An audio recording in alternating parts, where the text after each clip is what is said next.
Good evening. This is Okada Toshio Seminar. Thank you guys. Our staff usually starts getting ready for the broadcast about an hour before it, but I come here about 10 minutes before the earliest, or when I don't have time, 1 to 2 minutes before and get ready in a hurry, then start looking at the comments. That's right, I have something called a peeling fracture, so I had to tape it. Maybe it will come off in like 2 days and I can start rehab, so I will be okay. But it's so hard to type, which made the preparation for this broadcast so hard. So, let's get started. Today's going to be long again. The first half is going to be especially long. In the second half, there are some funny stories, but in the first half, I'll spend a fair amount of time talking about the true nature of Totoro.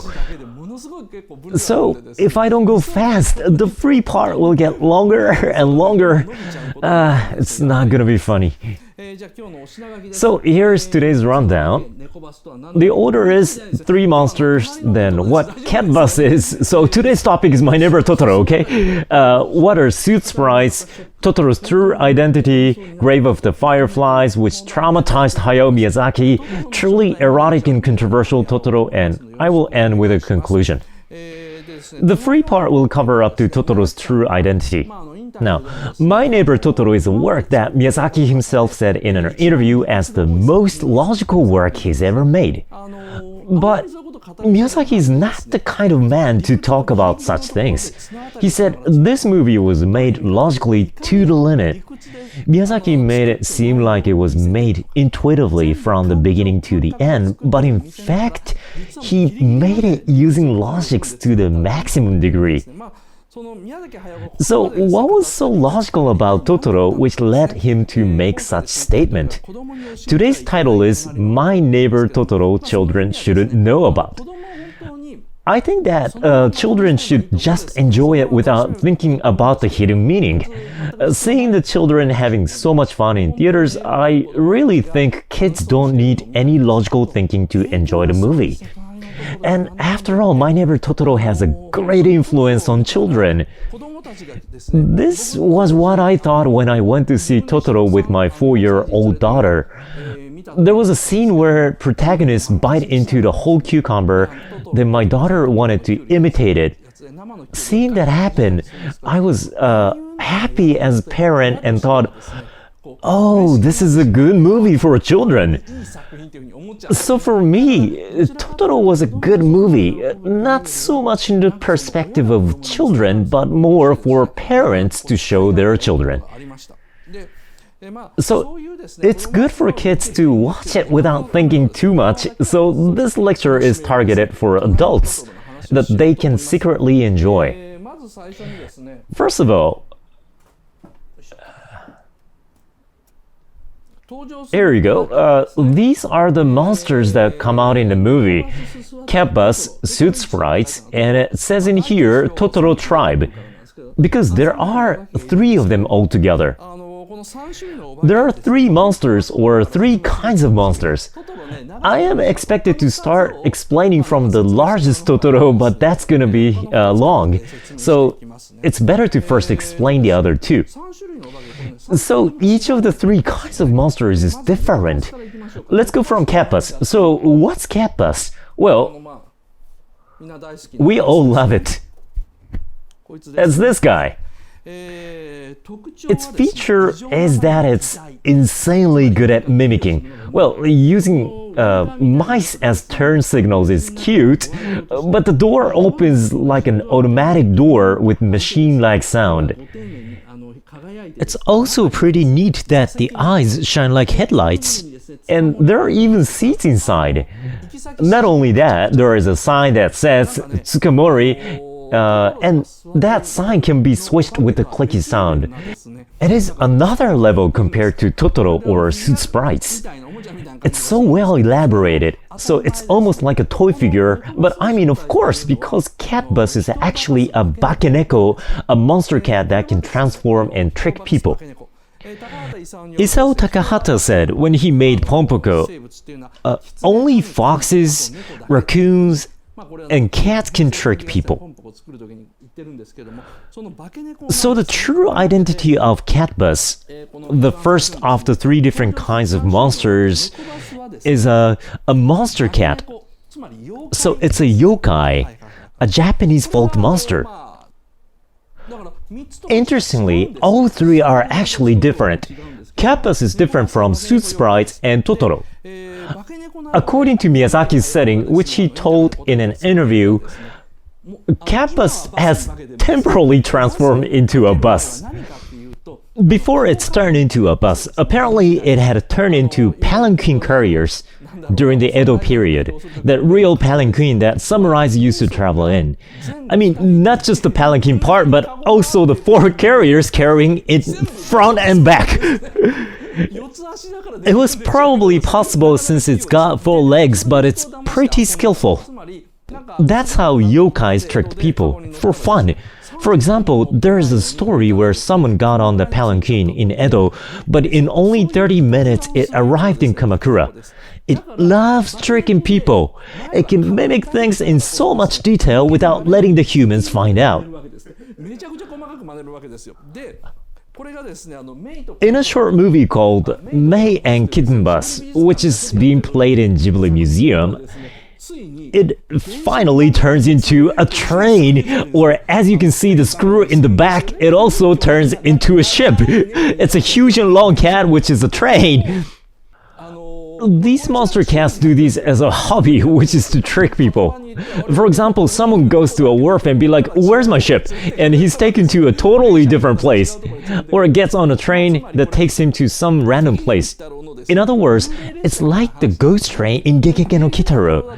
The story about the ghost train in Gegege no Kitaro is a scary story where the train takes people to hell without them realizing and they can't go back home anymore. But Miyazaki argues, no, yokais aren't like that. They're more playful. It's kind of wrong to see them through such stereotyped images. So, this kind of interesting cats like to trick people. Well, they first have the desire to transform, then to trick people. That's how they are portrayed as this kind of monsters. I have read a lot of articles related to Totoro, and I was wondering, the reason why Miyazaki's remark was interesting was because, see, there are these things called Mizuki Yokai, or the Night Parade of 100 Demons. Miyazaki doesn't seem to like them. But not liking them doesn't mean he hates Mizuki Yokai. He probably can't tolerate the current situation where all Japanese people think of the Mizuki version when they hear Itamomen or Tsunakake Baba. He wants us to look at his version, which is the true nature of artists. That's why Catbus is an antithesis against the Mizuki yokai. He wants to send a message on how yokais should really be like. If Mizuki were to draw monster cats, he would make them look scary by drawing their furs with their fine details. Then those cats would grin at you and take you to a scary place. But Miyazaki would say, no, if I did that, I would be imitating a pioneer. Scary-looking monster cats are like cliché. He wanted to make them more interesting. If a monster cat was a typical big cat with just a scary face, it would look like Mizuki's version. Miyazaki always says, I'll never imitate Tezuka, a pioneer Japanese manga artist. It's kind of similar to that. So to conclude, Catbus is Miyazaki's version of yokai. And again, all of the 3 ghosts in Totoro are different from each other. Okay, now the next topic is, what are suit sprites? In the movie, they are also called Makuro Kurosuke. When it first appears in the movie, Mei kills it. When she sees one fainting and falling off the ceiling, she slaps it with her hands and takes it to her sister. But when she opens her hands, it's gone. And Mei goes, "Oh, it ran away." But that's not what happened. It's actually crushed in her hands. Although it's killed by Mei as soon as it comes out, it doesn't feel tragic. So you may wonder why. Actually, suit sprites are tsukumogami, spirits of tools. A tsukumogami is like a yokai born from human life. It's not exactly a yokai, but something similar, where tools like teacups and Japanese clocks have turned into monstrous beings after being expended by people. They look like they have life and are yokais, which means they do not and are not. There's a document from the Muromachi period called the Book of Tsukumogami. There's a description there which says, according to the miscellaneous notes of Yin and Yang, but that book doesn't exist anymore. But accordingly, tools that have been made for 100 years possess souls, and kind of like monster cats, they deceive people's minds, and they're called Tsukumogami. They're like yokais, but they aren't. They're viruses. Now, this is a schematic diagram of bacteriophage, which you learn in high school. This is how it really looks under an electron microscope. It's a virus, and even though it looks like a living thing, it's not. It's only got an icosahedral head with DNA inside, and it sticks to cells with these legs and sends the DNA inside those cells. Then the bacteria also turns into a bacteriophage. This is a tremendously mysterious creature. Oh, not a creature since this is a virus. While bacteria are creatures, viruses are closer to machines. But I think this is what Tsukumogami really is. It's not a yokai, but a yokai virus. So Tsukumogami is a bacteriophage that haunts those modern tools like Japanese clocks, tea bowls, and so on. Suit sprites are originally just suits that turns into yokais as viruses infect them. That's how their numbers keep growing. Then they move all together all at once as a group, but each of them has no intelligence or purposes, so even if they are killed by Mei with a single clap, we don't feel tragic. That's because, after all, they're just a virus type of yokai. Well, the virus part is just my theory, but I would say that they're definitely Tsukumogami. So, the point of depicting suit sprites for Miyazaki must be, again, to send a message to Mizuki yokais, which all have personalities, purposes, and motivations, that yokais are supposed to be more diverse. And suit sprites are Miyazaki's versions of Tsukumogami. Now, we're finally moving on to the question of who Totoro is. Oh, it took so long. Now, here is Totoro. Well, this is a scene where he meets Satsuki for the first time. When the movie was first released, Totoro was announced to be 2 meters tall and 1,302 years old. But there are different theories. The most popular saying is that the primordial forest in the last scene of Princess Mononoke dies in the end, but later revives. No, there's a character called Kodama. This teeny tiny character is sitting surrounded by young trees and shaking his head. And he's the only survivor in the scene. Miyazaki later said, "This is Totoro." If this is true, because Princess Mononoke takes place around the end of the Muromachi period, which is 1400s, well, it's said to take place 100 years before the arrival of the Gons, so it should be 500 to 600 years old, like around 1450. Which makes Totoro's age 500 to 600 years old, but there's a background story to this setting according to Miyazaki. A genius animator called Makiko Futaki was in charge of this scene.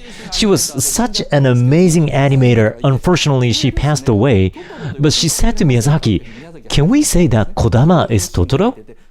She was drawing the last scene herself, and when it came to the scene where there are only trees, she said to Miyazaki, "How about we add just one Kodama in the scene?" Then Miyazaki said, "Oh, that's a good idea, let's do that." That's how one Kodama appears in the last scene. Futaki said, "I have been working on Princess Mononoke as an animator all this time, and the current ending is too much to bear. We always end up criticizing as human beings by questioning, why do we always fail? It's too much to take. I want hope in the end, so why not add Kodama and say it's Totoro?" And Miyazaki said, "Great, let's do that." Therefore, it's not his original idea, he just accepted someone else's. So the official setting of My Neighbor Totoro says he's 1302 to 3 years old, while another theory written in various articles says that it's grown-up version of Kodama, but it's just been added afterwards. He's actually a lot older. In an interview with Miyazaki, it's written that Totoro has lived longer than 3,000 years. That's obviously way older than 1302 years old or 500 to 600 years old as the latest scene of Princess Mononoke indicates. This is something about Totoro that children don't need to know about. This kind of stuff is for adults, and children must fall asleep halfway through the story if they hear it. Once they become adults, they can appreciate it. There's a series called Ghibli's Textbook, published by Bungei Shunju, which is an official publication by Ghibli. And in one volume of the series titled The Wind Rises, a Ghibli producer Toshio Suzuki said, "Miya-san, as in Miyazaki, Miya-san had such a delusion about Totoro. Once there were many Totoro tribes in this world, they were destroyed by fighting mankind. But the survivors appeared in many different eras. Mononoke or supernatural beings in the Middle Ages, ghosts in the Edo period, and now Totoro. Totoro has such a history. It's not just a cute creature. It can also be fearful." This is such a shocking remark. Normal audience watching the movie may think that Totoro disappeared from Japan because the beautiful nature during the late 1950s to 60s has been lost from Japan. But that's not the reason. It was because they were destroyed by fighting humans, and this is the original plot of My Neighbor Totoro, which Miyazaki came up with. Then what was that fight all about? Before discussing that, let's talk about another feature of Totoro.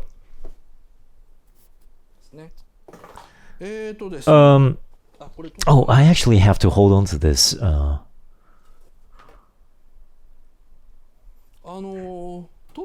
This is the scene where Mei first sees Totoro when she comes down from the hole in a tree.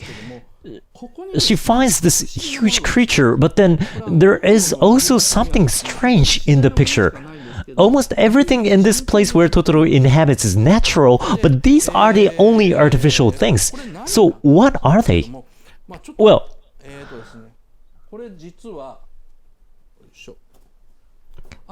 I will show you a close-up shot later, but these are pottery from the Jomon period, and he actually uses them. I'll talk about this a little later.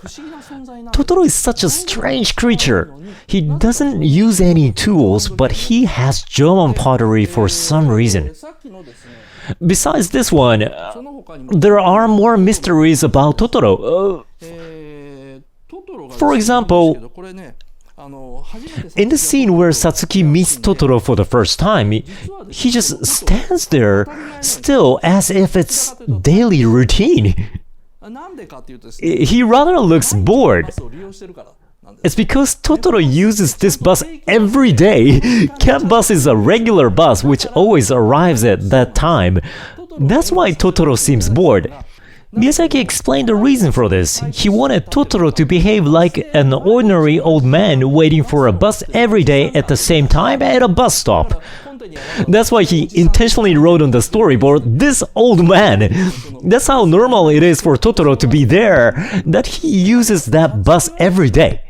In other words, it's not the first time for Satsuki to see Totoro or to meet him, but they just couldn't see each other at all.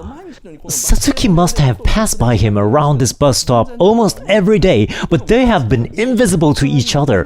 Miyazaki wrote a cautionary note very carefully and repeatedly at the drawing stage. It said, "Please make Totoro's eyes out of focus. For Totoro's facial expressions, please make sure that they do not meet Satsuki and Mei in the eyes. He has to look like he's not thinking about anything. People shouldn't be able to read his mind." He kept making these requests, and at the end Miyazaki was like, me, I'll do them, which was what Tezuka always did, and volunteered to do majority of Totoro's drawings. But what's interesting was that he was not interested in Satsuki. So, speaking of being invisible to humans, this one story which I personally think is scary. So, there might only be a tiny bit of scary element in it, but there was one episode in this TV program that I watched that was so scary, and it was about psychic photos. They brought them to an exorcist. Then they said, "Oh, this is a ghost of so-and-so, this isn't that." But when they saw this one photo, as soon as they took a glance at it, they laid it face down. Then in a hurry, they wrapped it with I forgot paper or something, then said, "There's something in this picture that no one should see." Then they said, "Dedicate it to a shrine nearby and ask them to deal with it. Just don't look at it ever again." The reporters asked, "What shouldn't be seen?" Then the exorcist hesitantly said, "It's a god."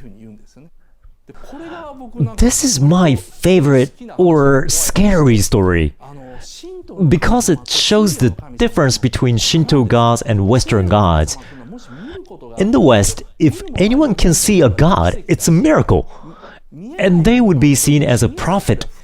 Gods are invisible, so being able to see them is good news. However, Shinto gods, or the gods of those religions before they came Shinto originally, cannot be seen. And once they are, they need to be worshipped, because otherwise they would haunt people. This is what's interesting about Japanese gods. This is a real and common thing in countryside. There are places where those grandfathers and grandmothers who grew up in the forest never go into. They would never go in there and say if they go, they feel the chill. It's different from the area in the forest where people go hiking and relax. It's like a mixed forest where people inhabit. It's deeper inside. It's either in the primeval forests or the sacred shrine forests. Somewhere, people don't feel so comfortable living or feel creepy by going there, because it's a place where people feel a chill. They don't go near there. That's why there's no mountain path to those places. You know how people feel purified or energized by going to those spiritual places? That's just a lie. You don't get any energy. If there is a place where true energies flow out, where there is a real power, even local people never go there. There are no roads, no shrines, and no archaeological sites because no one goes there. There's always a place deep in the mountains that gives people a bad feeling, and those who are well aware of the place never approach there. Japanese people have called such places as mountain sanctuaries. Totoro lives in such a place. Of course, there's a lie towards the kids' audience of My Neighbor Totoro where the characters see a big camphor tree and say, "Wow, what a nice tree. Awesome, Daddy decided to move in here when I saw this tree. But if it was really nice, everybody would live there." In reality, Totoro lives in a place where you have a bad feeling, so you don't go near it. That's how the forest is protected. So, what is he? Or who are Totoros really? Totoros are ancient gods, ancient Japanese gods. At the same time, they're indigenous people who have lived in Japan way before humans did. They have coexisted well with humans during the Jomon period, and that's why you see there are some Jomon pottery pieces in Totoro's house. They aren't just there,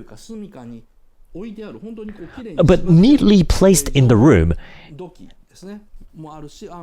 And the straw row patterns are drawn in the fine details. So, what this is that, well, let me show you one more. Sorry. This is an exciting scene here. Totoro takes out this huge top made of iron from somewhere that looks like a pocket. He launches it forcefully, gets on it, and flies into the sky. It's a dramatic scene, but the spinning top is not a tool for flying. According to the setting, he received it from the boy who was playing with it during the Edo period. In an interview, Miyazaki said that Totoro learned how to make Jomon pottery from the Jomon people. He actually learned and made one for himself, that pottery we saw. He also imitated a boy from the Edo period spinning tops. Miyazaki said Totoro has lived for 3,000 years. He thinks he's learned them only recently. Like the top, the umbrella he receives from Satsuki is just a toy. Totoro doesn't care about the original purposes of those tools. To him, everything is either a toy or a musical instrument. Miyazaki then said, maybe Kanta's grandmother has met Totoro, maybe when she was walking outside crying after being scolded by her parents. Perhaps Totoro thinks of her grandmother and Mei as the same girl. Miyazaki created a setting that those people may have played with Totoro when they were very young. However, only Jomon pottery is used correctly, unlike the umbrella or the spinning top. By the way, it looks like he flies by riding the spinning top, but no, Totoro can fly without any tools. It's just fun to spin a top and ride it when he flies. So there's no meaning to it. It's just like how he uses umbrella as a tool for prayer. He does something that has nothing to do with the original usage of those tools. To summarize, Totoro's are forest gods who have lived in Japan for more than 3,000 years. They could coexist with people from the Jomon era, but then later got into a war with humans and were destroyed. The Totoro that comes out in the movie is the last survivor, so why did they die out?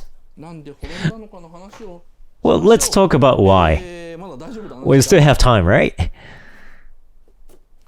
Now, look here. This is the Japanese islands, or should I say Japanese peninsula 20,000 years ago. This bow-shaped part that sticks out from the continent is Japan before the Jomon period, which is 20,000 years ago. There's no Sea of Japan yet, but only a huge lake. Hokkaido, Honshu, Kyushu, and Shikoku are all combined and connected to Korean peninsula, except there is a river flowing in between. What will become a strait is still just a large river at this point. Hokkaido and Siberia are connected completely. This was 20,000 years ago. The Seto Inland Sea isn't there yet either. This is the Japanese peninsula and it's super large. Because of this vast peninsula, we could have maintained laurel forests and deciduous, broad-leaved forests. In other words, the reason why ancient Japan was a large forest was because it was a huge peninsula 20,000 years ago. Today's Japanese islands cannot sustain such huge forests. Since there was not even the Seto Inland Sea of Japan yet, but a huge piece of land which could grow forests of the scale that allowed these gods to exist. The sizes of Japan today and 20,000 years ago are too different.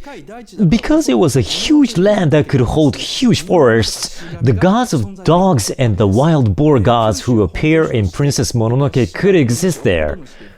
Do you remember Okoto, the leader of the wild boar god? He came from the west Kyushu region. But in Princess Mononoke, Okoto laments for the current situation. He commented, "Look at my tribe. We grow small and we grow stupid." In reality, Okoto and his tribe were not destroyed by losing a war against humans. The reason why they were destroyed was... Now, I have to talk about this. This is the difference between the average temperature from 10,000 years ago until today. But you see how the average temperature was lower by 5 degrees Celsius back then. But at around the beginning of the Jomon period, the temperature went up to 7 to 8 degrees, which would be around 2 degrees higher than now. So what happened 10,000 years ago because of this change?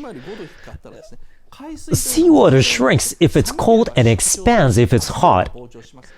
In other words, the reason why sea level rises when the earth becomes warm is not because the ice melts, but the sea itself slightly expands due to the increase of the temperature.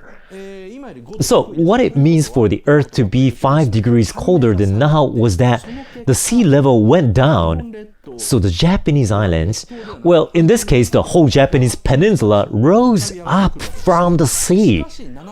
But as you can see on the chart, 7,000 years ago, the temperature boosted all the way up to 7 degrees.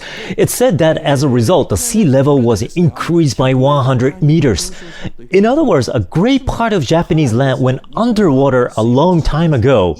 As a result, the Seto Inland Sea was formed. While most of the huge forests in Japan that nurture the ancient Japanese gods, such as the Totoro tribe or wild boar gods, sank into the sea. Most or the pretty much half of the land has submerged into the sea, and Kinki region got flooded. We often say, oh, this area used to be underwater, but that's due to the rising temperatures between 6 to 7,000 years ago. By the way, have you ever heard of Kikai Caldera? We know the specific year, 7,300 years ago. It's a volcano off the coast of Kagoshima Prefecture in Kyushu region. It's been said that magma has accumulated there once again, so it's dangerous. Anyway, there was a huge eruption of Kikai Caldera 7,300 years ago. This was such a great eruption that would have destroyed the entire human race if it were to happen again. It's said that it wiped out the whole civilization of the early Jomon period. Well, I'll talk more about this when I discuss Princess Mononoke. But the reason why Okoto and the wild boar gods became smaller and smaller as they moved up from the west is because there was a large eruption of Kikai Caldera. It's like the second impact of Evangelion. As a result, Kyushu became no longer habitable. And just like how the early Jomon civilization was wiped out, Okoto's tribe moved towards the east all at once. At the same time, the amount of sea level rose, and finally, a strait was formed between Korea and Japan. As a result, the Sea of Japan was also formed, where the warm ocean current streamed into. Mamiya or Tertiary Strait was formed in the north, and cold water entered in from Siberia, which created the warm current.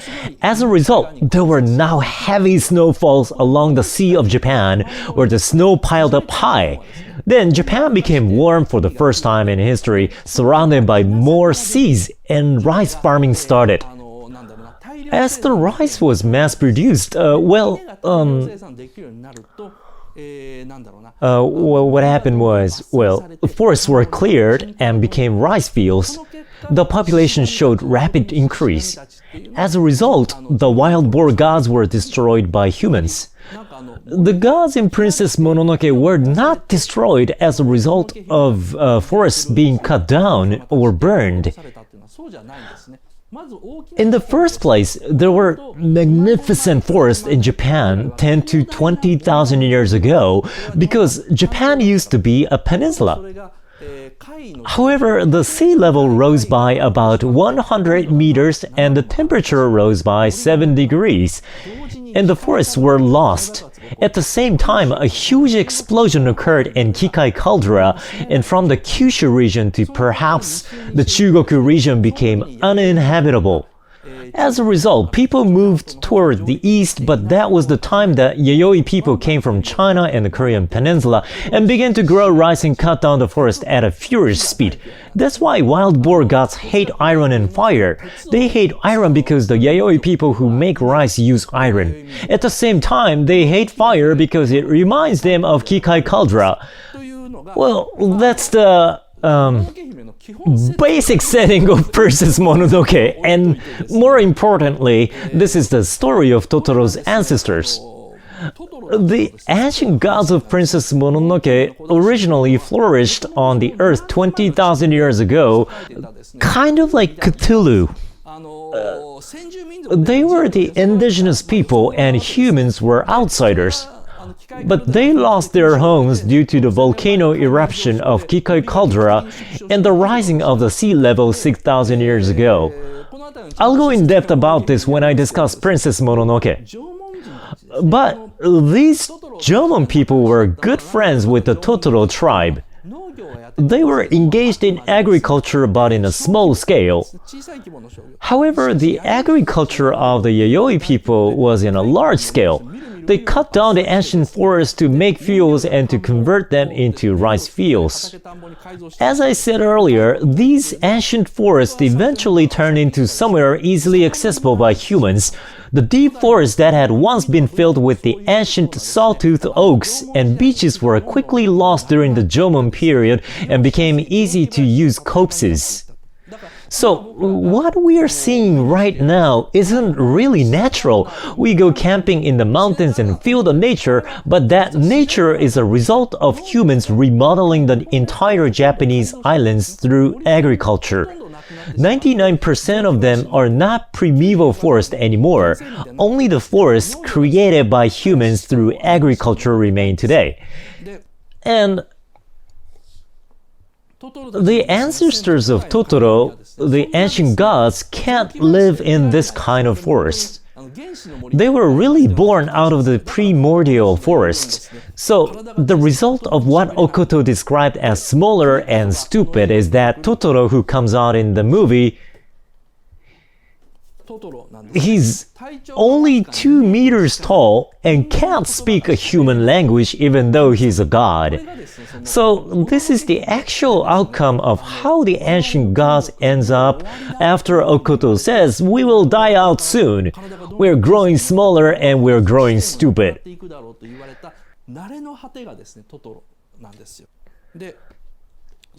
But instead, they learned to coexist with humans. Specifically, they started eating acorns and living quietly in sacred shrine forests near the outskirts of the countryside, and learned to make pottery from the Jomon people and spinning tops from children in the Edo period.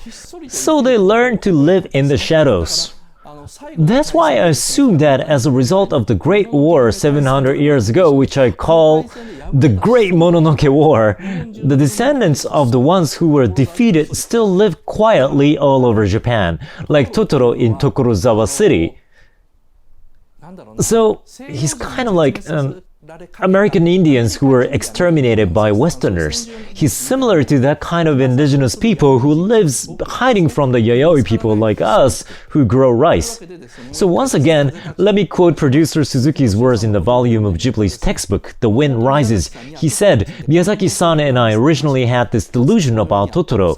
There were many Totoro tribes in this world. They were destroyed after fighting humanity, but survivors appear in various times, such as Mononoke in the Middle Ages, Ghost in the Edo period, and now Totoro. So Totoro carries such a history on his shoulder. It's not just a cute creature, it also contains fear." Miyazaki set this backstory, but kept it hidden for the movie that was targeted for children. But that was not enough for him, so after 10 years, he couldn't bear it anymore, and that's how he ended up making Princess Mononoke. So it's kind of opposite of Star Wars, or should I say it's the same. He first depicted how the story ends, and then he depicted why things happened the way they happened. So My Neighbor Totoro is actually the sequel of Princess Mononoke. And Miyazaki was really going to stop at My Neighbor Totoro, but he couldn't help. Then why couldn't he?